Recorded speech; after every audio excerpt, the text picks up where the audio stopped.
se više puta zapitam gdje sam ja bio, za koga sam bio. Ako moja deca nemaju normalno da se obuju, nemaju normalno da pojedu, šta je smisao svega toga?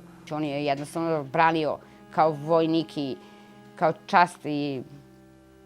častan i pošten čovjek, eto, branio naš narod i našu državu.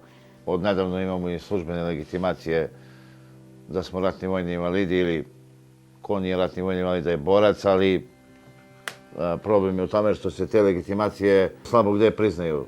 Ni u domu zdravlja, ni bilo gde kad izvadiš tu legitimaciju i kažu šta nas briga za to, šta mi imamo sa time. Za naše porodice nema razumevanja. Mi nismo potrebni nikom više.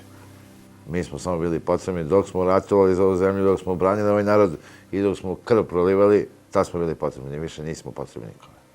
A što si ratovao, za koga si ratovao? Ja sam ratovao jer sam ja tad bio rednovan vojnik i neko me je poslao da ratujem. Ja sam dao zakletvu državi i narodu da ću da ratujem i da branim taj narod i tu zemlju. Mislim da mu nije dovoljno uzvraćeno koliko bi trebalo da, ne samo njemu, nego svim našim herojima, da neko ne obraća pažnju na njih, to mi nikako nije jasno i da su ih tako lako zaboravili i sve.